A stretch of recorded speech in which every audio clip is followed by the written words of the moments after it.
mambo aripo pamsiwo iye wafa pamchinjiko asi ano uya zvino kutora wakewo pamsiwo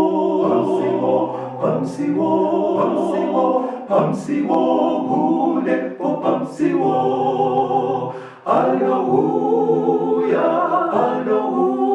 Hallelujah, unde ari pamsiwo. Živone so kuguja, žino žireko itika, to ona neko kasika,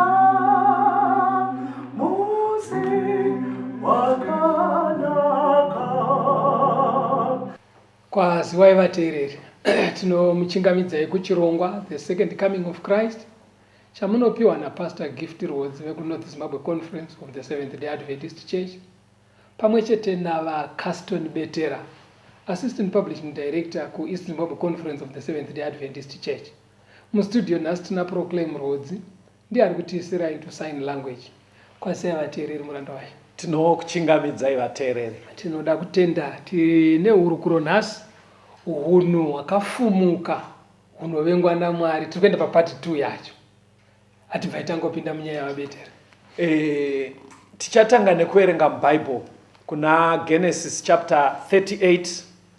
Mufundisi vachativerengera verse 1 neverse 2 yacho. Genesis 38 verse 1 neverse 2.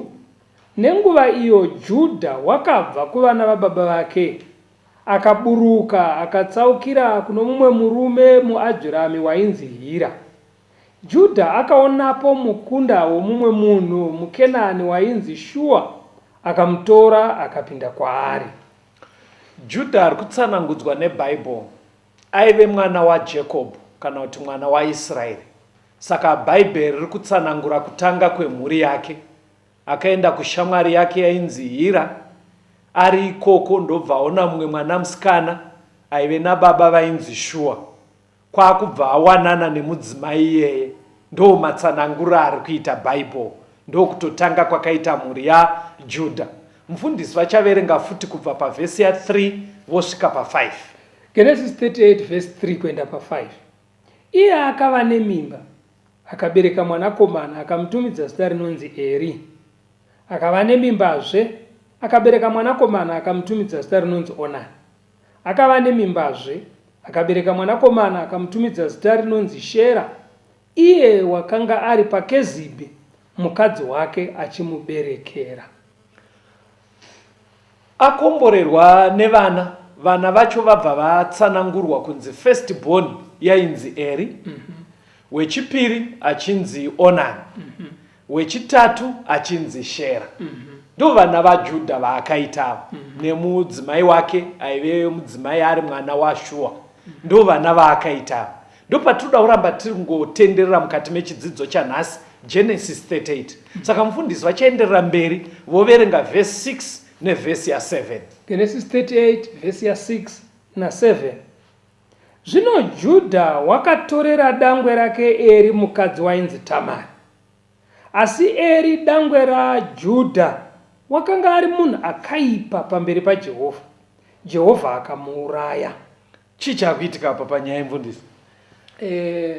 Kana Bhaibheri richiti Jehovha akamuuraya, hakusi kuti Mwari akatora demo akamutema kana kumubaya nebanga. Alright. Asi matauriro eBhaibheri ekuti Mwari akabvumira kuti afe. Alright.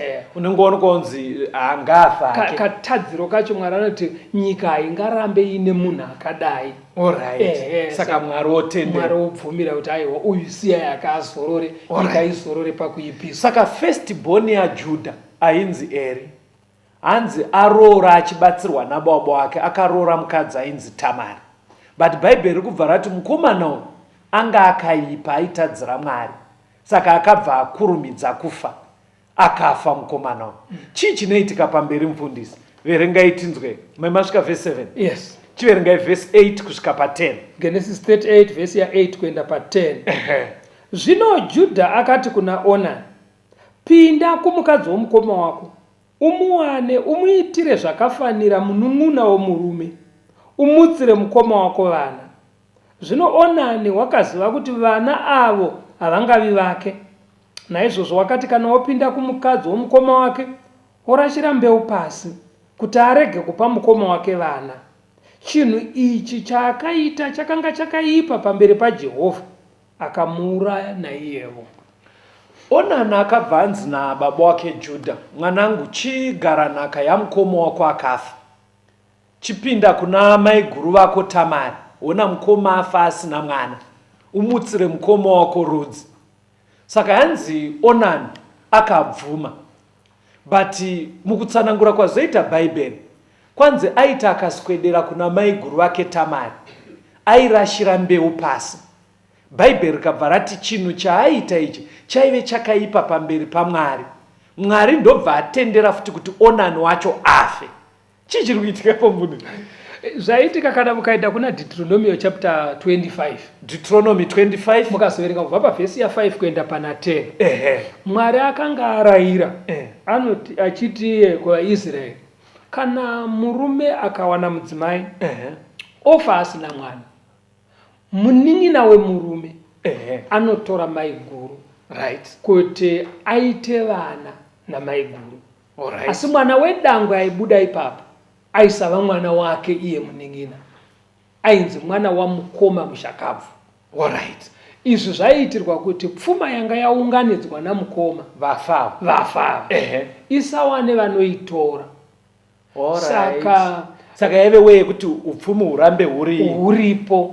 Saka mwana wedangwe uyo ndiye aibva agara nhaka yepfuma yakasiwa nababa nyakufa, kana kutoita kuti iwedzere pfuma yacho ndiye hapo.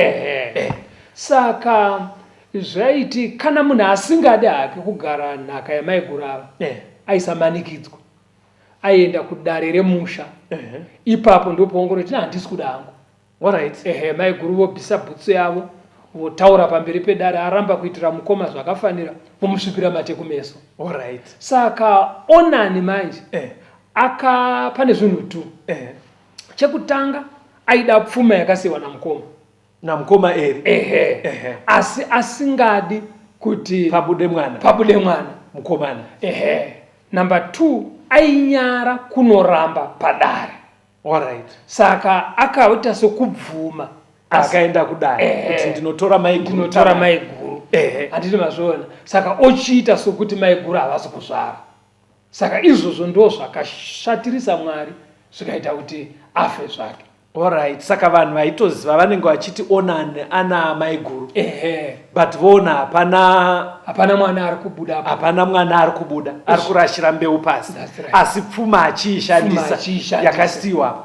Saka ndosaka bhaibheri rabva rati chinhu ichi chaiva chakaipa chose. Saka kahunhu kakada kudarako, imimi haminoti munonzwa sei Mwari haakaone zvakanaka. Ndoda kuti tienderere mberi nenyaya. Saka zvakazoitika panyaya Judha vatezvara pavakaona vana 2 vafa, vakaona kuti vanhu vaakupera. Ndivaiziva kuti vanhu vava vane urwu hwakaishata inhubu, vakaona kuti kwasara mukomana wake. Saka vakaziva kuti panapa futi anogona kutenderwa naMwari kufa mukomana wake. Ndobva vataura nemuroora, zvikanzi muroora kachidzokera kumusha kwenyu, Shera uyu mukomana wechi3 achiri mudiki, kana ati kurei ndiye wandichazokupa kuti amutse rudzi rwani rwemurume wako uya. Chimboenda hako. Iri nzira yekutoti ngazviende. Chaitwa chitsotsi kuti ngazviende, zvinopararira ikokoko. Saka ndo zvaakabva aita ikokoko, ndobva vabva vaenda, akabva aenda Tamari. Saka mumwe musi hanzi Judha achitenda kupurazi kwake, ari kufamba kweshamwari yake yanzi Hiraiya, ari kuenda kupurazi ikoko. Pane nyaya yakazoitika. Vateereri tingori kuna Genesis chapter 38. Mufundisi vaakuverenga kubva pavhesi ya15 vosvika pavhesi ya18. Tinzwe kuti nyaya iyi inofamba sei. Genesis 38 verse 15 kuenda kuna 18. Zvino Judha wakati achimuona akati chifeve, nokuti wakanga afukidza chiso chake. akatsaukira kwaari panzira akati, douya ndipinde kwauri, nokuti wakanga asingazivi kuti mukadzi womwanakomana wake. Iye akati, unogondipeiko kuti upinde kwandiri? Akati, ndichakutumira mbudzana inobva pazvipfuwo zvangu. Akati, uchandipa rubatso kusvikira waituma here? Akati, ndichagokupa rubatso rweiko? Iye akati, chimete chako norwodzi rwako netsvimbo yako iri paruoko rwako. Akamupa izvozvo, akapinda kwaari, akava nemimba naye. Right. Judha ari kuenda kupurazi. Hanzi senguva inge yapindana. Apa munhu angadi angafirwa nemudzimai Judha. Angafirwa nemudzimai. Saka nenguva yareba. Nengari yekuti semunhu aimbogara nemudzimai nguva yarebesa asina. Kwete kuti zviri kutarisirwa kunzi ndo zvazvinofanira kuitwa. Aifanira kukasika aroora kudzivirira dambudziko iri. Hanzi akabvaona mukadzi pasaidhi perodhi paguta. Ndobva afunga kuti ichi chifevechi. Ndobva atsaukira kwachiri. Ende hanzi mudzimai wacho anga akafuka kufesi. Zvoita sokuti zvifeve zvenzvimbo iyoyo zvaitika nacho akagara pasaidhi penzira aivhara kufesi zvokuti munhu aone fesi yake. But iyoyo yaibva yatoona kuti apa paita pfambi apa. Venguva iyo vaibva vatoziva kuti ipfambi. Kureva kuti even mazuva ano dzemazuva ano dzinogona kusafuka fesi. Asi pane mapfekero aunotoona kuti icho chifeve icho. Musapfekese zvifeve. Handicho hedu chidzidzo. Hakuna kupfeka sezvifeve.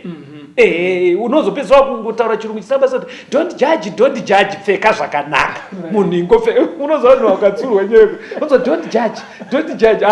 Pfekai zvakanaka. Kune dressing inotozikanwa kunzi iyi inoitwa nepfambi. Hanzi saka Judha paakatsaukirapo.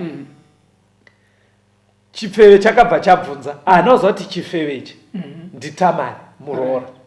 Kureva kuti Tamari akaziva kuti tezvara wake vari kufamba nenzira iyoyo. Ndobva adimbudzira. Ndobva anogara musaidhi menzira. Ndobva anogaramo. Tichazoona kuti aizviitirei. Saka hanzi Judha asvika apinda kuchifeve chechi. Ndobva hanzi co-payment. Zvikanzi manje panapa handina chandinacho. Zvinoita here ite pay forward. Ndozokutumira chimbudzana. Ndozokupa mbudzi. Zvikanzi aiwa. Ko mukabva maenda zvachose munonditsotsa. Zvikanzi maindodi zvikanzi hauna here chekubatisa chandinosara nacho ndakamirira mbudzi yangu. Zvikanzi nebhaibheri rati akasiya chiyapo. Hanzi akasiya chimete nerwodzi netsvimbo. Chimete ndorinye. Chimete zvayaita mazuva iwayo handite zvimwe zvinoti kana ukapinda mubhengi unosaina signature pauri kuwithdrawa mari. Kana kuti uchinyora dzimwe tsamba kana mamwe madocuments unosaina kuti ndabvumirana nazvo. Saka ipapo vaigara vakagadzira chidhindo. Chinenge chistembi. Chekuti pauri kubvumirana ukangochidai watosaina. Saka chaiswa tambo. Ndorunzi rwodzi. Zvekuti inenge yakarembera muhuro. Chiri muhuro. Saka ndo chakasiyiwa chiri kunzi chimete. Tingati akasiya signature. Ndobva asiya signature. Iri kunzi tsvimbo. Yaisiri tsvimbo yekuti munhu achagona nyatsofamba akasukatuka aiwa. Hatusime tutsvimbo here twechiremerera. Tunoratidza kuti ndiye Judha. Uya munhu mukuru ari kuuya. Ndakaona kana mumwe wechikuru anenge aina kakatsvimbo zvokuti mukatona achisvika mese munobva matonzi ukwe pachituru sekuru asvika unotozviona kuti munhu ane chiremerera. Saka akasiya signature yake nechiremerera kuchifeve. Ndobva hanzi ndochibatiso achiita kuti mbudzi yozouya yodzikinura zvinhu izvo. Pandaiverenga nyaya ivatero ndaida kuedza kuona kwete kuti unhu hwakanaka, ndichida kuedza kungoona mari inogona kudaro iri kupambadzwa nevanhu kuzvifeve. Because ndaita sambudzika. Ini nharaunda dzandinogara mufundisi mbudzi dzinotangira kuma$40-50. Saka ndikuedza kufunga kuti $50 yenge ichitongoenda kungosiya just like that. Ende murume mukuru wekuchechi futi ari kunosiya mbudzi pachifeve. Zvinhu zvinonzwisa tsitsi zveshuwa hazvina kunaka. Saka hanzi akabva asiya zvinhu izvozvo ndobva aenda. Ndoda kuti muchiverenga kubva pavhesi ya20 kusvika pa23. Genesis 38 verse 20. Zvino Judha akatuma mbudzana noruoko rweshamwari yake muAdhuramu kuti atore rubatso paruoko rwomukadzi, asi haana kumuwana. akavunza vanhu vokwake achiti, chiripiko chifeve chiya chakanga chiri paEnaimi panzira? Vakati, kwakanga kusine chifeve pano. Akadzokera kuna Judha akati, handina kumuwana, navanhu voko vati kwakanga kusina chifeve pano. Ipapo Judha akati, ngaazvitore hake kuti tirege kunyadziswa. Tarira, ndatuma mbudzana iyi, iwe ukasamuwana. uyu bhururu haana musoro. Unoziva kuti ukaita shamwari inenge hira vateererika, mungwarirai shamwari dzamunotamba nadzo. Ukaita shamwari inenge hira, kushuwa kutakura mbudzi kunge ari kuenda nembudzi yemasungiro kwaatezvara. Ati kuna mwana anotoenda pamurutana shamwari anotouya kumboonoka. Onzwa baba vati vachanonoka kupedza nhasi, saka vangonditi ndipfuure ndichikusiyirai mari yemuriwo. Achitoziva kuti vaenda nekuchifeve. Anga izwa kuti vaenda nekuchifeve, but anenge achitoita kunge bhururu chaiye chaiye. Saka hanzi akabva atakura mbudzi, ndobva udzwa kunzi pakati ndo pane chifeve ndakaisira zvinhu zvangu. Sakura ati Judha ainyara ekunyatsoenda masikati. Saka hanzi asvika kuya zvikanzi nai pane chifeve chaigara pano, adoko akati aiwa hapana chifeve pano. Ndobva adzokera zvikanzi ndashaya kuti todii. Zvikanzi saka hatisisinowo mhosva ndiJudha. Saka chii chakabva chaitwa naJudha?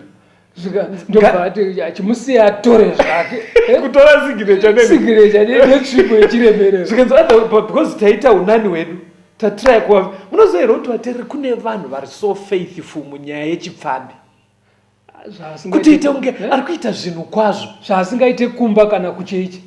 Kune vamwe kutoti kukanzi tsano ashaika achiudzwa naadzimai, hanzvadzi yaadzimai ashaika, ndopanoita kuti hey apa ndopatine backlog kubasa, tine maodita, haatoende. Adzimai vangona kutoendawo, asi pfambi ikashayikirwa nemumwe mwanowa yakaitawo anotono asiri mwana wake asiri mwana wake, kwete ungoti mwana webhabhayo. Unotodziona dzakamira pamasimetri dziri shemo zvekuti vanotoonaka vanenge vachitosheya kuti chiko asi tombori mwana wake. Vanhu vane tsika yekuvimbika zvakadaro kupfambi. Unoziva zvautaura kastori, vamwe anototi handiti kuzvikoro kunoita maconsultation day, munhu anoenda kudhiraivha nepfambi iri kuenda kuvisit yemwana wayo, asiri mwana wake, mwana wepfambi. Alright. Vana vake iye asingaende kuvisit kuchikoro. Ndopaunoona kufonyoka kwepfungwa dzemunhu ikoko. Ende kana mai vacho vakumusiyira 10 rozonzi aiwa mupo mari iri nani. Iye ndiye anobva donzo. Manje handina pano akainga zvechikoro pfambi inobva yenyepera kunge mai vakarongeka. Unzwa pano akainga zvechikoro ngaite zvekudzidza ngadzidze. Unzwa aiwa ingomuwedzero. Saka unozoona idzo dzamuritsa dzakupa futi mwana wepfambi. Inzwai vanhu vaMwari, unhu hwese hwatiri kutsanangurawo wakafumuka, unovengwa naMwari. Toda kuti tikanzwa kambo tuye tienderere mberi tione kuti chii chakaitika panyaya yedu yatiri kudzidza kuna Genesis chapter 38.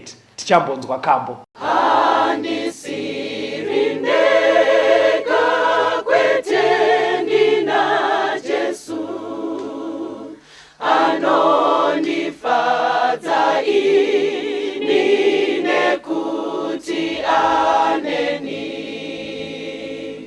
Handizoshaisha Mwari ndina Jesu, ini ndinopinduka, iye haapinduki. Handisiri ndega, ndina Jesu wadzidza kusandisiya, kundisiya ini ndega. Handisiri ndega, ndina Jesu wadzidza kusandisiya, kundisiya ini ndega. Undendarindi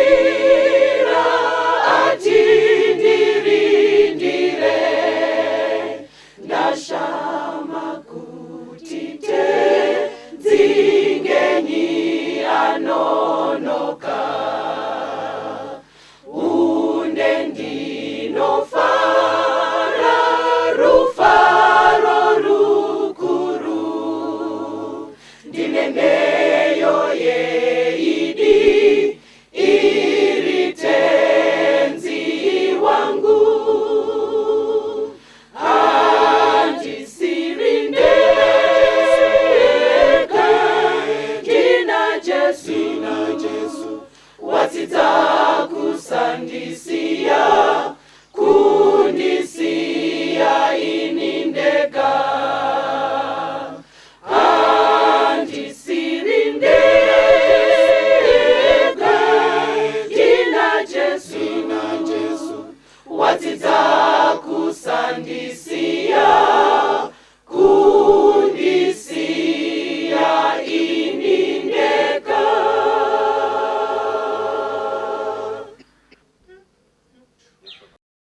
Muchingamidzai vateereri, tiri kuenderera mberi nehurukuro yedu, hunhu hwakafumuka hunovengwa naMwari. Regai tiende pamberi muranda wacho. Tanga tiri kuona Judha ari kushingaira kuti abhadhare chifeve, vachiedza nezvavanoita neshamwari yake iri kuratidza kuti yenge isiri shamwari yakanaka. Iye zvino izvi toda kuti mufundisi muverenge verse 24 yaGenesis 38. Genesis 38 verse 24. Zvino mwedzi inenge mitatu yakati yapfuura, Judha akaudzwa zvichinzi, Tamari mukadzi womwanakomana wako wakaita upombwe, ava nemimba noupombwe hwake. Judha akati, uyai naye apiswe. Saka vaedza kubhadhara zvaramba, yanzi time yakaramba ichifamba 3 months dzatokwana. Maripoti ndobva adzoka kuna Judha zvikanzi aikazve murooro wako uya aive mukadzi waEri wekuedza kugarana kana Onani wawakati amboenda kumusha kwavo aane pamiri. Saka vanhu pavanenge vaitoripota kudaro vaitoratidza kushamisikawo kuti kuzvinogodaro sei aita nzenza. Handi saka Judha paakanzwa nyaya yakabva ati uyai naye apiswe. Ana umbofunga kaivi zikanzi uyai naye apiswe. Saka inyaya yakatotaurika munharaunda yaigara Judha, vachitoratidza kuti kahunhu kakadai hakatarisirwa. Ipapo apo mufundisi, nyaya itiri kuiza mafambiro airi kuita. Pamunoziva kuti kunawo mwanhu wekuti akafirwa abude pachena kuti azoroorwa here, uzongona ato nemwe mwana futi, ototi ndiani kuenzi mwana wangu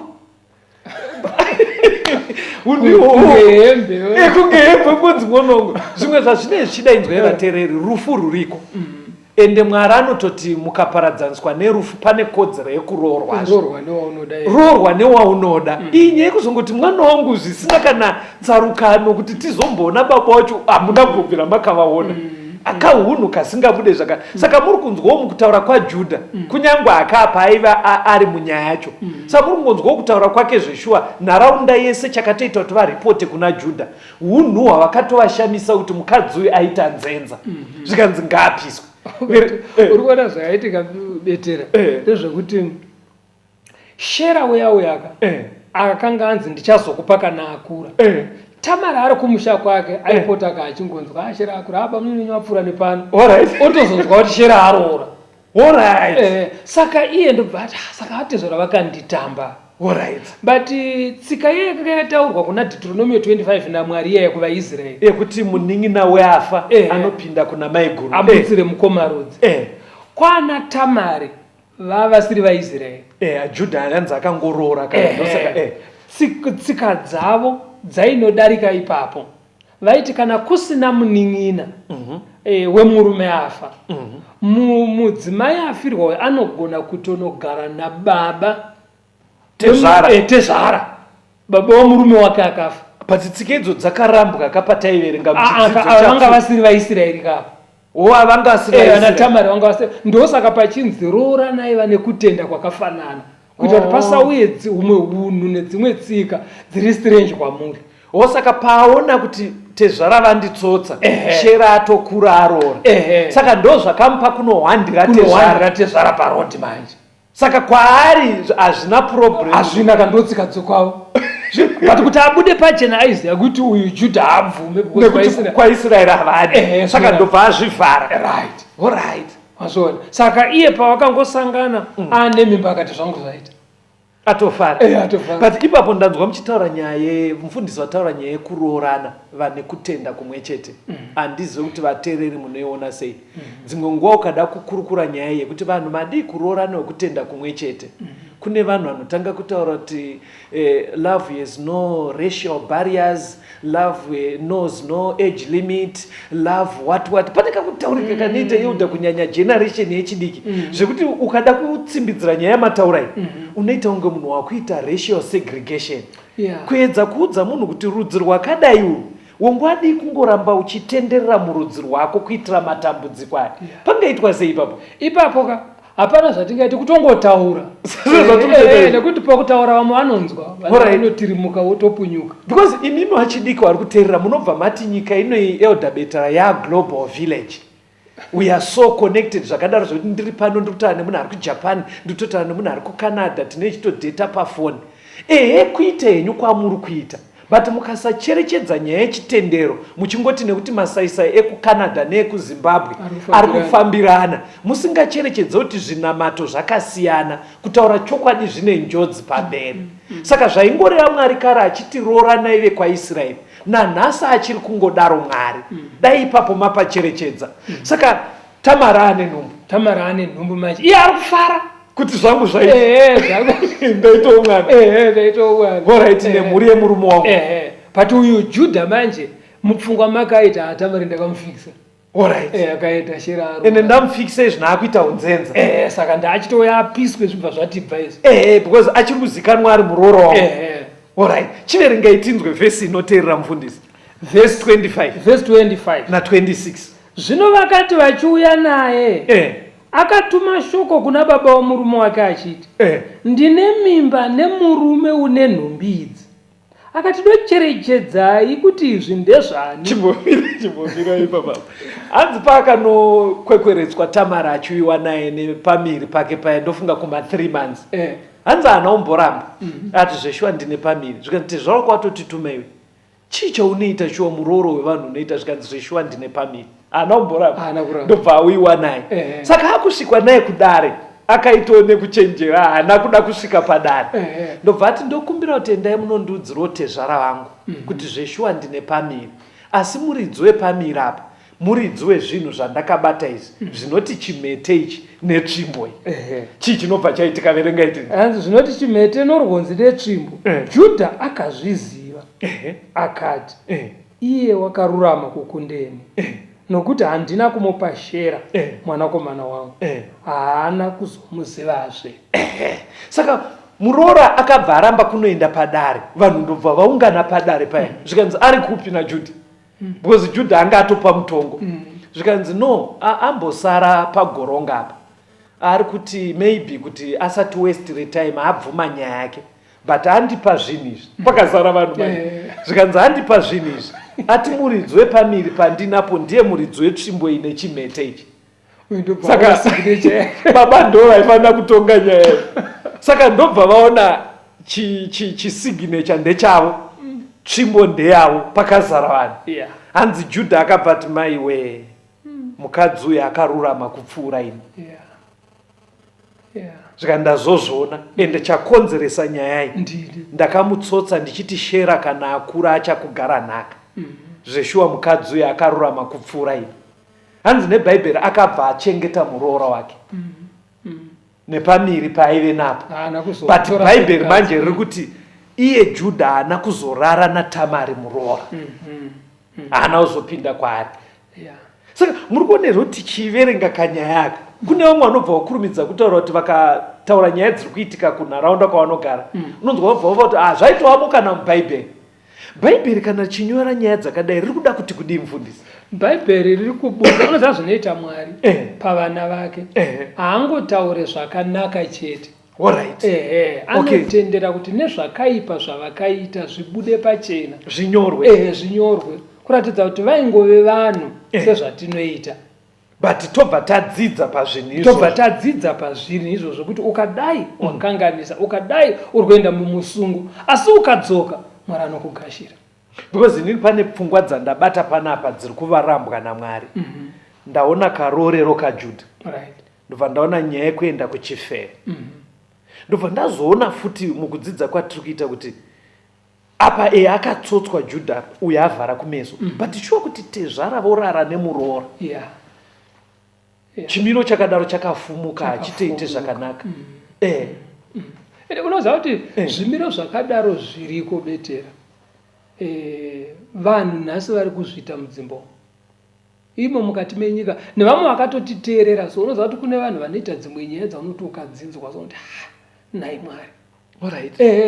Munhu anorara nemwana wahanzvadzi yake asiwa pamba, unoziva kuti iwoka mudzimai wako tsano vakauya vakuvhizitirai kana kuti vari kuenda kuchikoro mugere navo, unototi kumba kune vanhu vana vane munhu ndizvozvo. Kana paine rwendo rwetaichitadza kumboita tinototi zvavauya tsanoka toti tsanoka matoita zvakanaka toda kumbomhanya kwakati. Saka munototi kumba kune munhu, izvo masiya bere nevana andazvona. Saka kune vanhu vakadaro zvekuti tumwe tuvana hatutaure, vamwe vanenge vachinzi ukangozvitaura uri kuona banga iri nduri ndokucheka musoro kudembura. Saka pane zvinhu zvakawanda zviri kuitika mukati medzimba imomo. Saka ihopo vateereri vedu havasi kuita pfungwa yekuti varume vanyaya yavari kutaura iyi dai vaisiya vaita vadiki kwairi, because iri kubuda mubhaibheri kai. Saka kureva kuti tine nyaya dzakawanda dzemhando yakadaro dzinoinvhovha kurarana kusingatenderwe naMwari. Iyi yemuroora iyi naatezvara iyi ndakaiona iyi, but pane imwe inondinetsa zvikuru sei takatenderera kunyaya dzechinamato yekuti munhu anogona kutoendwa naye kumuprofita achinzi pane zviri kunetsa. Ndozvine chifunga vanhu kuti pane zviri kunetsa, otonzi nemuprofita zvazviri kudaka tiri kufanira kumbogara naye tichimushandira kwemazuva akati wandei tiri kuno kurenje. Saka vobva wasiyiwa ikoko kana kwesvondo rese.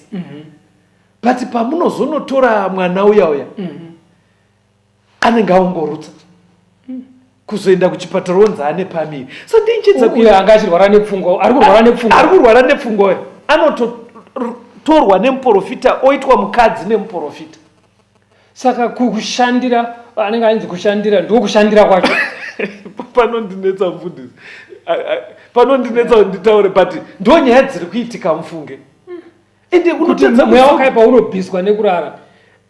Pamwe pacho inini mufundisi panondinetsa nemuateereri ndepekuti pane pamwe panonyatsoratidza kuti apa ndofunga ndo mhedzisiro yazvichaita. Ugona kuona munhu achiti ari kuita nyaya dzakadaro kunenge kushandira kuya ari mugwenzi kana muchuru, pane parongori kana nemadzimai 20 iye ari 1 muchuru mugwenzi chaimo. Izvo zvivindi zvine vanhu havadi vanenge vachingoenda bedzi ikoko chero zvadaro, anoenda kumagoshwa kurwizi kuzasi kumwe kuya ndokuononzwa achinzi ndokwaanoitira zvinhu zvakadaro. Ende pfungwa yatiri haisi yekuti titi vanoitirei kudaro, but tiri kuti honai nyaya dziri kuzoitika dzakanzi naMwari dzakafumuka nyaya dzakadaro. Unoona baba vepamba vanorara namaid chairo. Ande unoziva kuti chimwe chiri kunyanya kurwadza panyaya yemamaid kaya, vamwe vasikana vari kunzi ndichagirewo musikana, hama dzese dzakafa, anenge asina amai asina kana hanzvadzi. Vamwe unotonzwa ita kuti eodha muna kwamuri kuziva here kuri kudiwa musikana webasa, anenge asina kwakutana kwaanoti hama kumusha, auyawo kuvanhu vanotoenda kuchechi, ende aritoti hapana apa ndagara ndotodyawo rinopisa, baba iwo orara naye. Sapane paifanoita sei? Anofanira kuramba ka? Anenge achifanira kuramba ka, but anoita zvekubhinya, ende pamwe pacho vanobva vatyisidzirwa kangozviti bufu rokupafa iwo. Pamwe pacho ozeza kusiya basa futi kuti saka ndotangira agofunga nhamo iri kumusha. Alright, but ipapo pakadaro mamaids vari kuteerera, even kana vakomana vanobatsira basa, ini ndaitofunga kuti zviri nani kuti basa racho ripere wodzokerako kumusha kusvika wawana kumwe. Unogona kutsvaga nzira dzakanaka kana zvichikuremera utarongoti ndafunga mama wakati akunyapa hakuna kunaka, but pfungwa yandinayo ndeyekuti ngatingosiyai basa rakadaro.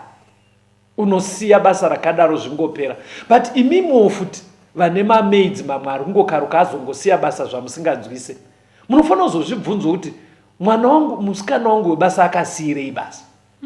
Inogona kutova iriyo reasoniyo yekuti aida kuitwa mukadzi nemurume wenyu. Aiwa kuti ibvunzwe straight, but pfungwa iripoka munhu unofanira kungoitawo nguva yekungofunga kuti asiwo vasikana vangu vasingagare. Kune mumwe unotonzwa kuti vasikana imi mune ropa rakanaka nevasikana vebasa.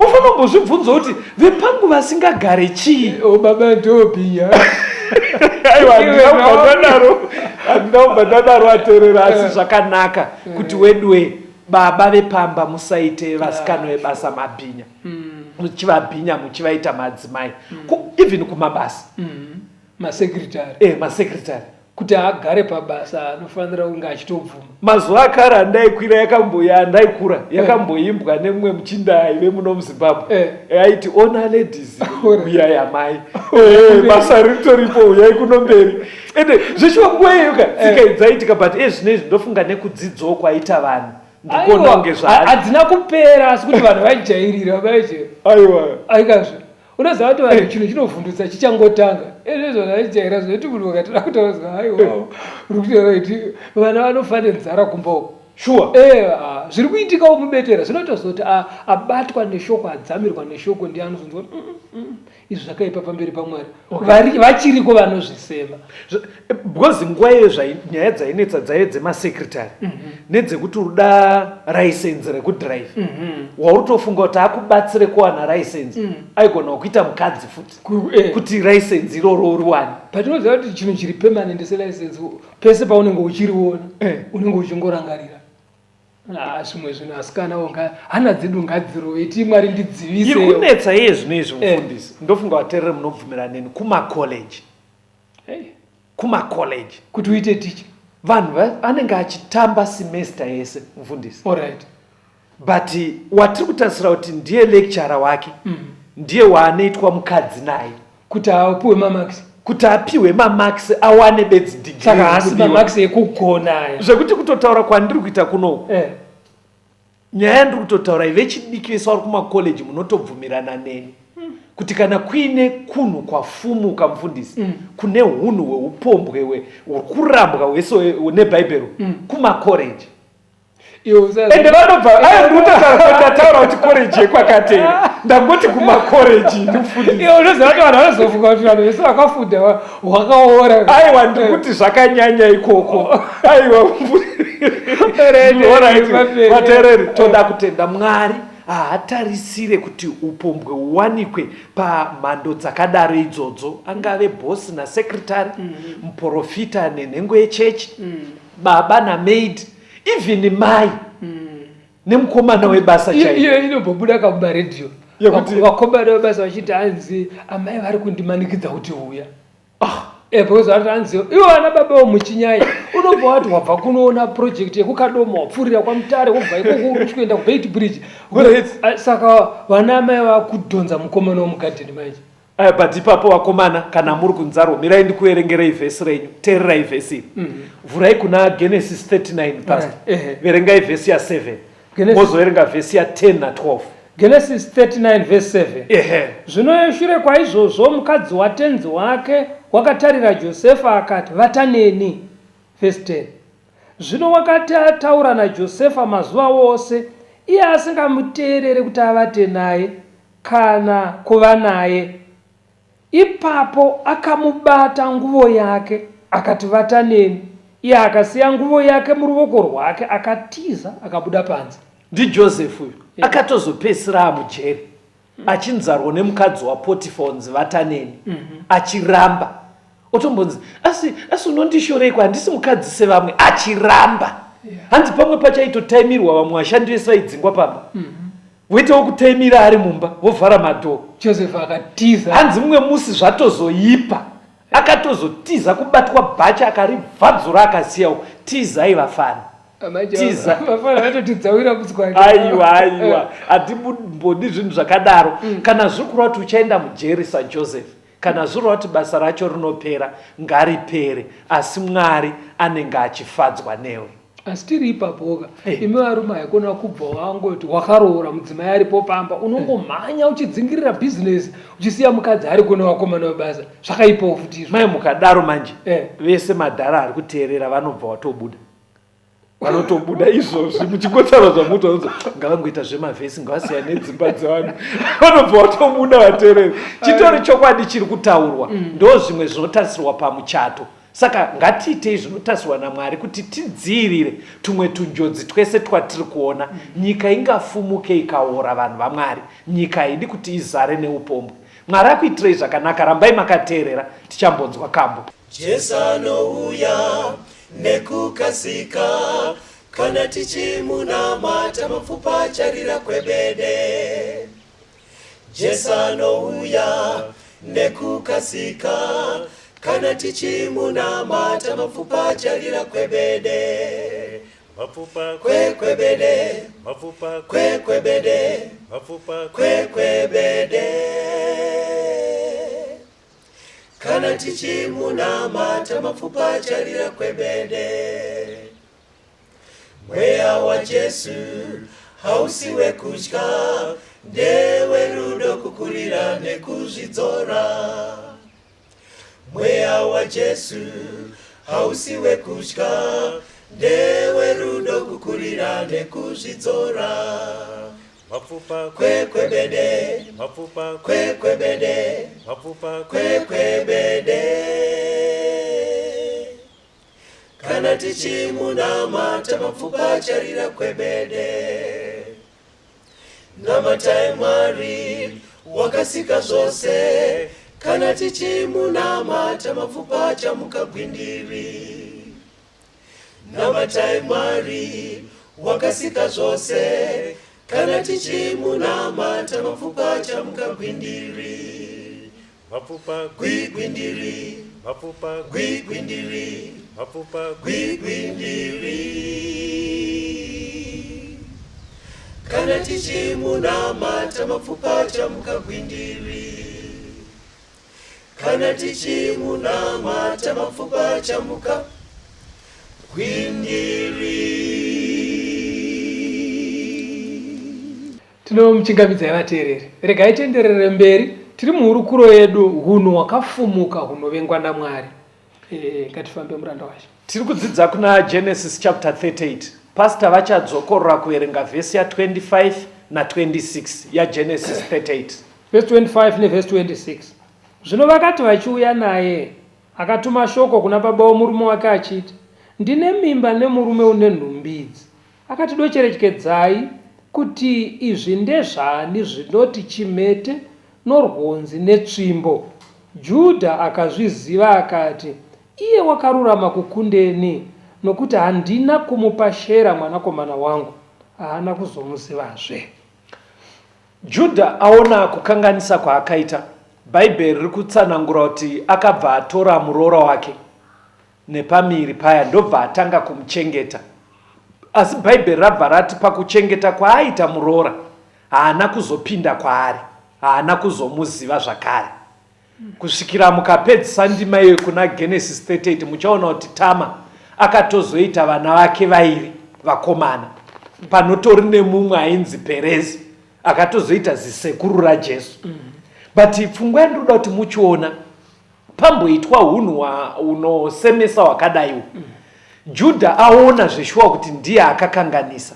Chekutanga chiri kuitwa naJudha vateereri, ari kutora responsibility yekuchengeta muroora, because ari kuziva kuti muroora uyu ndingadai ndisiri kumuchengeta, dai ndakamupa Shera vaichengetana. Saka chekutanga ari kuchengeta muroora, ndobva achengeta nevana vakazvarwa nemuroora.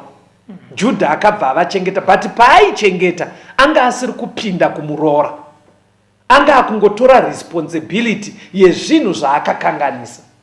Saka ipapapo mufundisi ndo panenge pane dambudziko kwatiri. Tunyaya twese tote chitoroto vanhu vari kutuita ende vamwe havachada, but vashoma vedu vanozoita zvakaitwa naJudha.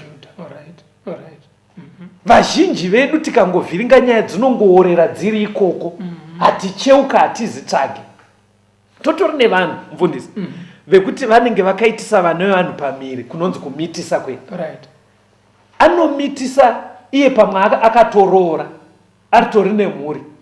Musikana paanoti ndane pamiri unzwa unogoita pamiri sei auzondi ndine mukadzi.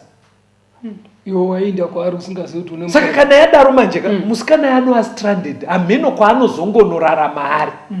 Hatina vanhu manje vanozoita saJudha ukuona kuti no, ndakatadza, ndakaita upombo, beta ndichichengeta mwana wangu namai vacho kusvikira vazowana anoroora. Hatina vanhu vanodaro. Asi izvozvo manje vanhu vanofanira kuziva kuti vanenge vane chikwereti naMwari. Alright. Nekuti kana wadaro iwe woenda kwaanenge aenda uko iwe usingamuchengete pamberi paMwari nyaya yako haidzimike. Ndoda kuti muverenge kuna Mapisarema 56 verse ya 8. Inoti kudii? Mapisarema 56 verse 8. Imi munoverenga madzungairiro angu, isai misodzi yangu mumudziyo wenyu, haizi murugwaro rwenyu here? Inotibatsira sei ndima iyi panyaya iyi pastor? Iri kubudisa pachena kuti munhu paanenge achitambudzika, Mwari anocherechedza kutambudzika kwemunhu. Okay. Ndosaka uyo ari kuti kudzungaira kwese kwandinoita munokunanganidza. Zvoita sokunge munhu toti misodzi yese yandinochema ichidonha munoichingidzira nemudziyo wenyu. Kamwana kayaka kane kasiwa. Kamwana kawasiya kaya. Kana kuti mai vacho. Na mai vacho zvese vari kudzungaira vari kwavari ikoko. Zviri kubuda pachena apa ndezvekuti Mwari ari kutarisa usiku hwese hwaanorara akasunura achifunga zvawakamuita. Nekuchema kwese kwaanoita Mwari anochingidzira misodzi yayo. Zvichirekodwa mubhuku rake. Alright. Cherewo ukafara, cherewo ukaita sei. Unoziva kuti kune vamwe vana vanonorarama upenyu hunosiririsa Betera. Ukuti akanotorwa akanosiiwa kuna mbuya kumusha uko, kanokubayiwa neminzwa kari kusango. Iwo baba vaine zimba pano nekokoko kamwana kanorarama kakazvimonera nejira 1. Ivo nditori nemamwe magumbezi akaturikwa mukabati asingavhugwi. Nemamwe maruma anomirira mavhizita chete. Asi mwana uko achitambura. Mwana akabuda muchiuno mako achitambura. Saka Mwari ari kuti vana pavari kuchema ndiri kuchingidzira misodzi yavo. Yes. Alright. Against iwewe. Alright. Nekuti ndiwakakonzera kuti kamwana aka kavepo. Saka wakonzeresa kuti kararame sekunge nherera. Iwe uriko baba. Wakonzeresa mai vacho kuti vararame sekunge chirikadzi. Ndo zvinobva zvataurwa kana unoziva unondirangaridza Exodus 22. Alright. Pavhesi ya 22 kuenda kuna 24. Matichi? Exodus 22. Vhesi ya 22 to 24. Panonzi Mwari anoti iye munhu anoshungurudza shirikadzi nenherera. Mwari anomunanganidza kuti agomuparadza munhu iye. Alright. Zvino iwewo manjeka akuzi kungoshungurudza bedza, uri kutogadzira shirikadzi dzacho. Ndiwo ruto manufacture. Because kana waitisa munhu mwana unogara uko aine mwana asi asina murume, wagadzira shirikadzi ka ende wagadzira nherera. Saka uzive chinhu ichi kuti kana ukanga wakadaro Mwari ari kunanganidza zviri kuitika izvozvo, ende Mwari anoti handisiye zvakadaro. Saka papa munhu anenge achifanira kuchengeta mwana namai vake kusvika rii? As long as vari vapenyu mai avo vanoda kuchengetwa. As long as vasati varoorwa. Kana vasati vatororwa chete vari vapenyu ndiwo vakavasvitsa pachimiro chakadaro. But isusu manjeka tinofunga kuti tikabhadhara damage nyaya yapera padare rekuno. Yapera padare renyu ramaodedza. Munoita kuti vateereri vedu vafunga kuti tavamukira zvakaipa. Aiwa handisu Betera zvinhu izvo zviri kubva kuna Mwari ende ndo zvinotariswa naMwari. Munogona kuti nyaya yapera padare repanoka madhoketsi ekudenga akavhurika. Saka damage hakusi kuvhara nyaya iyi. Muri kuburitsa pfungwe. Because zveshuwa kune vamwe vanhu vekuti wamuitisa mwana machances ake ekuti azoroorwa anobva asolo. Zvekuti mumwe munhu anotozodzimara kunofa kuma 60 years ari ngori nemwana wake 1 wawakaita newe uya kuti achizoroorwa zvoramba. Saka munoda kuburitsa here pfungwe yekuti raive zano raMwari nderekuti chimiro chemukadzi akadaro ndechekuti ungadai uchimuchengeta nekuti ndiwamuisa muchimiro chakadaro. Exactly. Ndiwo unofanira kumuchengeta. Plus unoziva kuti vamwe vanoti kana adaro soka kana hazvingoitwi nemadhara bedzi vari mudzimba. Chero wakomana anomitisa mwana uya oenda uko oshungurudzika achishungurudzika otoda munhu akuya kuchechi. Yeti Jesu kana achirayira kuchechi hakuzi kungoenda kutoti mirai ndine vhesi yacho iyo Matthew 5. Right. Matthew chapter 5 verse 23 na 24. Matthew 5 verse 23. Naizvozvo kana iwe uchiuya nechipo chako paaritari ukarangarira ipapo kuti hama yako ine mhosva newe, usiye chipo chako ipapo pamberi pearitari uende umbondoyanana nehama yako ugozouya woisa chipo chako. Alright. Saka sepapa unofanira kumbomira zvechechi wonogadzirisana namai ava. Havasi amai ava cheteka. Uri kuti uyu musikana wawakamitisa ka nevabereki vake vawakatadzira unofanira kunoyanana navo. Sorry ndakamitisa mwana wenyu. sori shamwari ndakakumitisa ndikaramba. Kana mai anana ikoko wakuuya kuchechi manje wautanga kuti Mwari ndirangarire. Ko kana mwana wawakaitawo chati kurei chasamuka chakuziva chine bitterness unoto uchikupira panofanira kuyananwa kune zvimwe zvifana zvinoitaura kuti eodaka don't talk about my father, don't talk about, I don't want to hear that. Saka zviri kunzi nebhaibheri rapa baba wacho vanofanira kuita effort yekuyanana nemwana wacho. That's right. Ndoda kuti uerenge kuna Genesis 21 verengai verse 14. Genesis 21 verse ya 14. Abrahama akamuka mangwanani akatora chingwa neguchu remvura akapa Hagari akazvisa pafudzi rake nomwanawo akamuendisa. Iye akaenda akandodzungaira murenje reBherishebha. Kurambwa kwakaita Hagari aina Ishmael vakapiwa rofu rechingwa nechigubhu chemvura chete. Akomana uno kutsvinya kunoita varume. Betera varume vanotsvinya kuti iwo munhu ari kuenda. Hagari aibva kuIjipti ende kunotenderera murenje oga hanzi akazotenderera ari murenje kunoita sokuti kumusha kwakusisina hama kwekuenda, hakuna kwekuenda. Inherera yamangotora yanga ari muranda wenyu wamumitisa aita mwana wakumuramba womupa chigubhu chemvura nerofu 1 rechingwa nekupfuma kwese kwakaita example yamapa iyi ndoda kuona ndiri correctere mubva maudza vateereri. Tomboti ndaita situation yakadaro inenge yaAbhurahamu ndamitisa mwana wevanhu asi ndiine mudzimai handitika ndine ndichifanira kuchengeta munhu uyu handitika nemwana wangu seuye azodzungaira murenje Hagari kuratidza kuti hakuna kwekuenda. Muri kureva kuti zvinogona kutosvika pastage yekuti ndione kuti mai ava nemwana wangu vane pekugara. Exactly, because ndiwo wakonzeresa. But muchaona nyaya zhinji padzinoperawo nyika nevemakoti vachiedza kubatsira nyaya idzi unogona kunzwa kuti mudhara akadare akanotsvaga magweta akasimba unonzwa kunzi ari kubhadhara maintenance $30.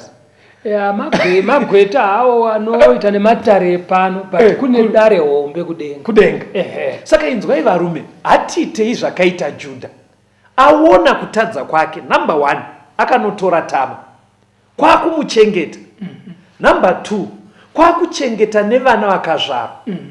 Asi cherechedzai chinichi anga asapinde kwavari kumita mudzimai. Because varume vazhinji vane tsika yekuti vakaita achengeta zvese akamitisa kudaro anonorodzera uko but oramba achipinda futi kwaari. Papo ndo pane dambudziko ipapo. Ndo patinosiyana. Ndoda tinoerenge kuna 1 Timothy chapter 5 verse ya 8. Timothy wokutanga 5 verse 8. Asi kana munhu asingachengetiwo kwake zvikuru veimba yake vanhu aka warasha kutenda akaipawo kunda usingatendi.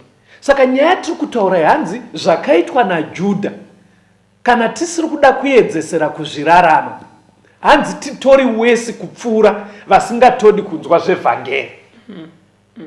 Munhu ukatadza kuchengeta zvino apa ari kunzi kuchengeta hama dzako zvinouya haisi hama mwana wakabereka. Bhaibheri apa riri kutoti wakundikana kuhamaka wakundwa nemahedheni.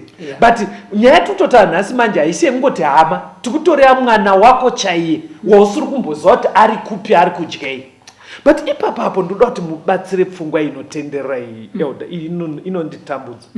Varume vazhinji unonzwa vachitaura kuti no achatsvaga weropa rake achatsvaga zvake achanditsvaga vana vangu achanditsvaga hanzi mwana anouya ndo nyaya unenge achitaura ikoko. But ndiri kuona kunge zvatinotaura zviri kusiyana nebhaibheri because bhaibheri riri kuita kunge zvinonzi baba ndiwo unofanira kunotsvaga mwana. But madhara ari kwezvinezvi unonzwa achibhosta kuti atauya mwana anouya. Saka kwaari ikoko vari kumuchengeta ikoko pane pazvichavanetsa anouya. Unonzwa madhara achitotyisidzira kudaro.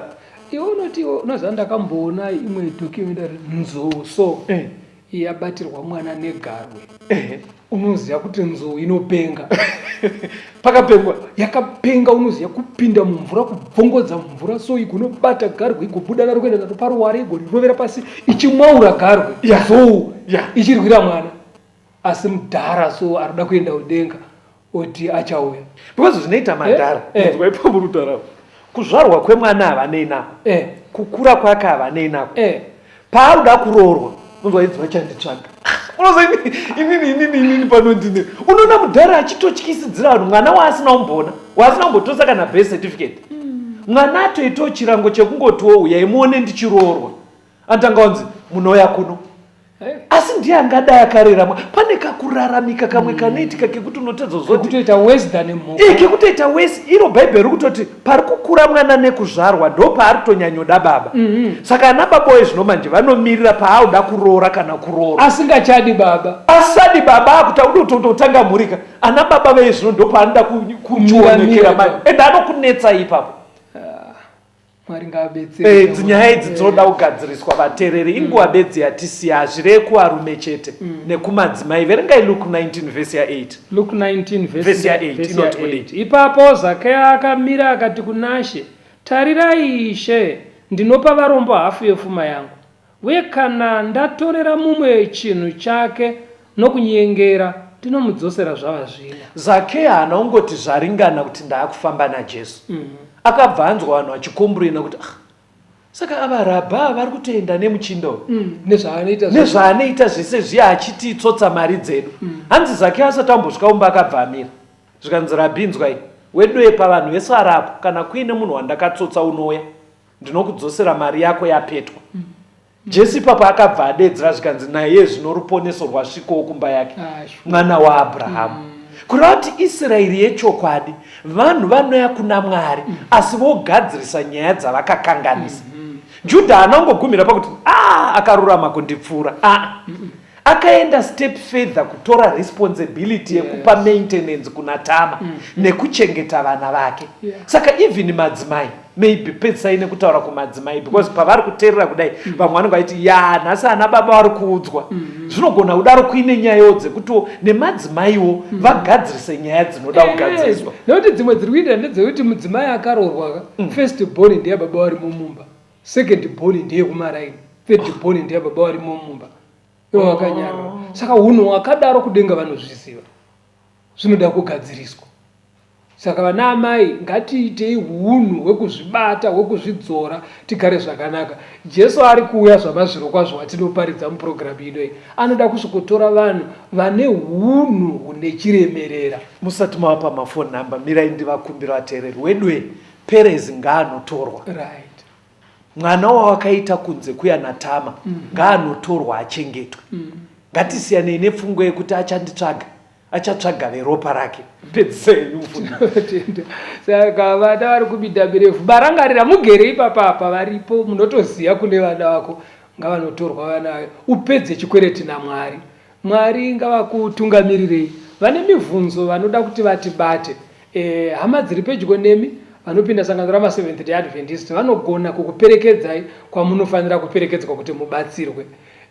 Kana kubvunza mibvunzo yenyu munogona kufona kana kutumira mameseji kunhare dzinotevera 0775 460 175 0775 460 175 kana kuti 0716 452 086 0716 452 086. Tenzende tungamirwe mukati mezviedzo mananda andibata ndimwino dombo ndiwigende ndimwimo tungamirwe tenzende tungamirwe semwana onyaradzwa